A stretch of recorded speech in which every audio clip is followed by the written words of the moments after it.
How you doing, Sean Hodrabino, Devil's Digest?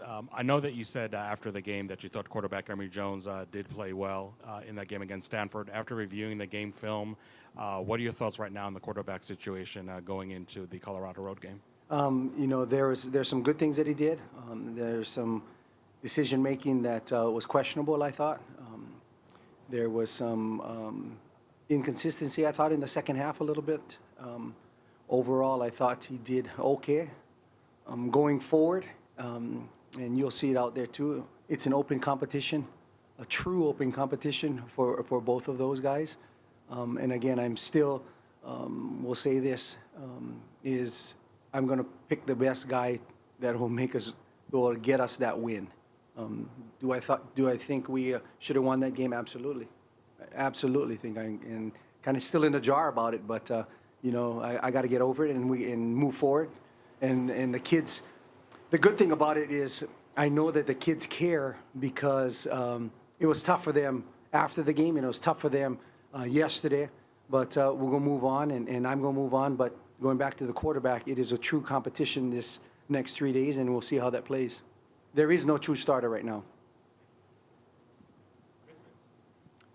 Yeah, Sean, just maybe building off that a little bit. Were there things that Stanford made adjustments on in terms of how they were defending some of your actions, or the way they were defending Elijah Badger, or anything else that you thought you guys didn't respond to as well as you would have liked? I just thought from a decision-making standpoint, there's things open that we didn't get to. They did try to tighten up a little bit on Elijah.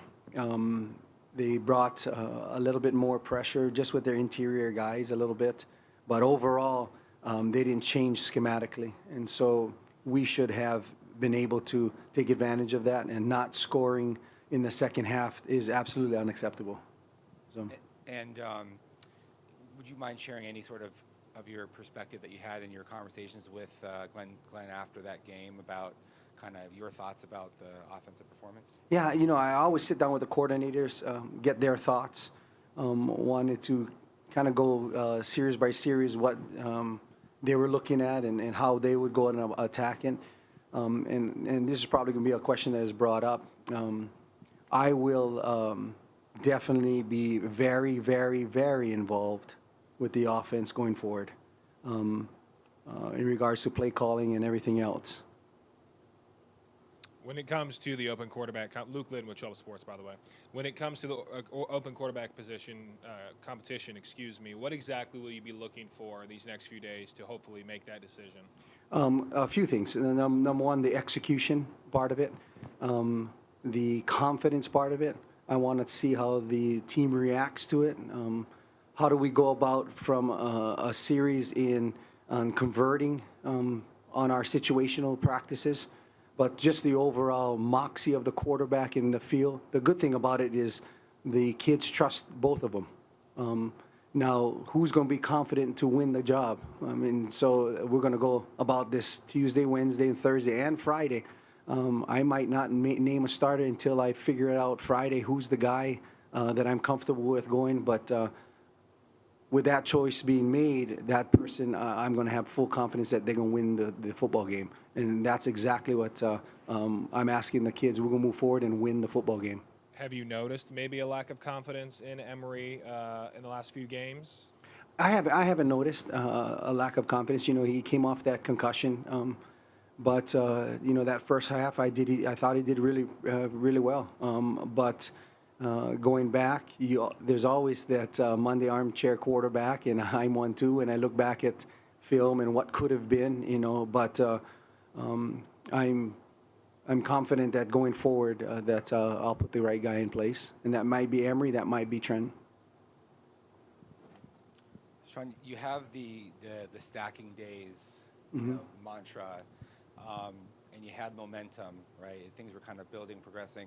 So what's the emotional sort of state of play right now for the team, and what do you kind of have to do to make sure that you're staying on the right course? Yeah, and so this 4 weeks, and I put it up every Sunday. So last week was stacking days. We got 18% better. This week, if we go 4 practices, we get 22% better. Last week was to dominate the game. That was one of our stacking themes when it came to games. I changed that in regards to us still trying to get it together. This one, it is win by all costs. And so when we talk about stacking those days, we still go about that mantra.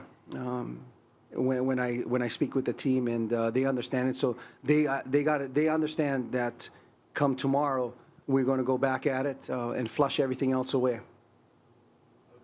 So, Sean, as much as we're talking about the passing game, I thought that that game last week against Stanford was an excellent opportunity to really get a lot of yards on the ground. I mean, Stanford was, I think, averaging 197 yards yielded. What do you think went wrong just in that specific aspect? And now going into the Colorado game, you're facing a run defense that's probably worse than what you saw against Stanford. Yeah, I thought Stanford's front line did a pretty good job, because a couple of times, there's tackle for losses that probably more tackle for losses in that game than we had in the whole season. And so I wasn't really happy about that. I thought our receivers did a good job getting open downfield. And we delivered on that. We had 9 explosives. And so that's usually, if you get 9 explosives, that's usually a good sign of you being ahead on the scoreboard. But we're going to have to go back and revamp a little bit on the run game. Again, I'm in those meetings, and I have a very big influence on what's going forward from now on that offense.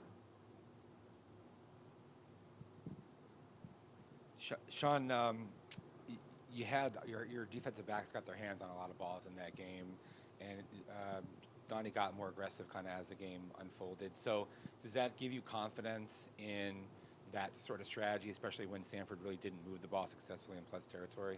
Absolutely. And we were playing against bigger physical receivers, and so I challenged those D-backs to make sure that they get in their face and challenge them. And sometimes it's tough because they can just body you up, but they played aggressive. I thought Coach Henderson did a good job bringing pressure at times. And I want to play that way, and it has to match up on the offense too. Like we talked about, in all facets, we want to be aggressive. So I will keep convincing Coach Henderson to keep bringing that pressure, and then we'll try to match it on the offensive side. Hey, Coach John Aguano. Hey, Coach Jonah Carell, WCSN. Elijah Badger, his first 2 years didn't see a lot of minutes, a lot of playing time, and then this season, just how have you seen him grown, as a person and as a player into this number 1 role? I think he's done a great job. Can he get better? Yes. When the ball's not coming to you, understanding conceptually that you have to stretch the field and do those things, especially when you're being keyed upon. And so, everybody needs to get better, but he has tremendously improved. We knew what we were going to get with him from an athletic standpoint. Now becomes the maturity and mental and making sure you can do it every play. And he's getting better and better. As you see, he's making huge plays. I thought he's one of the better players on the field in that game. We talk about football is a game of inches. It was truly a game of inches with especially that catch he made. But we look at him going forward as being one of the guys that we need to get the ball to. And especially when I talk with the offense, we need to get the playmakers the football. That's any smart offensive mind, make sure that we get those guys the football, and then we'll plug in the rest. But he's one of our playmakers. Did you see what his mindset was after that play, or just the offense as a whole after coming so close right there? It was heartbreaking because it's such a big play, and if you look at the film, you see the defensive guys all the way down there cheering him on. But his mindset is we need to get better as a team. I've talked to the leadership group, and they're disappointed, and it's good to be disappointed. That means they care, and so they also need to make sure that we get up and going tomorrow. So we'll have a spirited practice, and we'll get going. Sean, how did you come out of that game health-wise, and is there a chance for Ladarius to come back, or is he done? Or Ladarius will probably take 1 or 2 more weeks. He's not going to be back. Surprisingly, we came out of it very healthy, and so besides Ladarius, everybody else was pretty healthy. When I talk pretty healthy, I mean there's those bumps and bruises that probably take a day or so, but everybody else is ready to go. Sean, in Tim. addition to Elijah Badger, Brian Thompson has really emerged as a big play threat the last 3 games. Can you talk about Brian's emergence and what have been the keys? It was a slow year for him last year, but boy, the last couple of weeks he's really come on for you. You know, I think it deals with his confidence. You know, he wants the ball now. You know, there's receivers that play and run the routes, and if I get the ball, that's okay. Now you having guys on that side wanting the football, and that makes a difference. And so, you know, from a confidence level, they're peaking. And so, Elijah Badger, BT, even Gio Sanders, now they want the football. You know, again, we only got one football, but you like to see that. And so from a confidence level, they're going to go and make plays. I thought the receiving group did a great job making contested plays with people in their face, and that was something that we knew from Stanford's going to be playing a man-to-man, and we needed to make those contested plays or separate one of the two, and I thought they did great in those contested plays.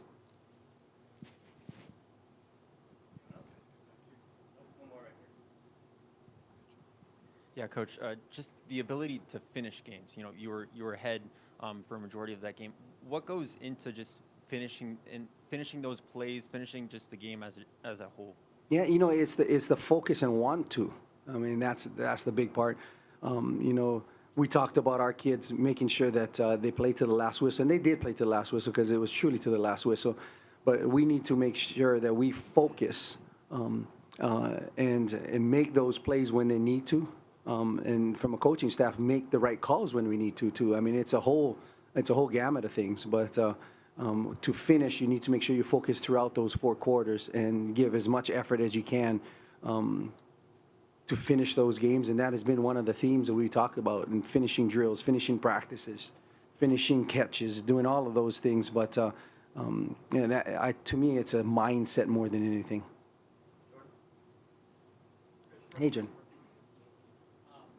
Colorado in a similar situation as you guys are. What changes in the Buffalo since? You know, from a defense standpoint, I think they're bringing a little bit more pressure than they have prior. I've known Coach Sanford as well back in the days, so I just think that they're trying to get it together too, and keeping those kids together. You know, they had a tough one against Oregon State last week, but I think they're just bringing a little bit more pressure. So conceptually, there's a little change, but again, they're trying to get their kids to play. Yeah, I forgot to ask you this after the game, but were you going to go on the 4th and 11 before the delay, and was there any possibility of using one of the timeouts in that situation had you wanted to do that? You know, the 4th and 11, we were going to go for it. You know, when we had that delay, then I had to put the earnest on the defense. 16 is just too much. 11, you know, when we call plays, you can probably get a catch or something for 8 and 9 and fall for 2. 16, it's really tough, especially when those guys are coming at you and you're asking a lot from those linemen. So I don't question that not using the timeout, but I think that that was just too much from a 4th and 16 standpoint. But 4th and 11, I was going to go for it. Yes.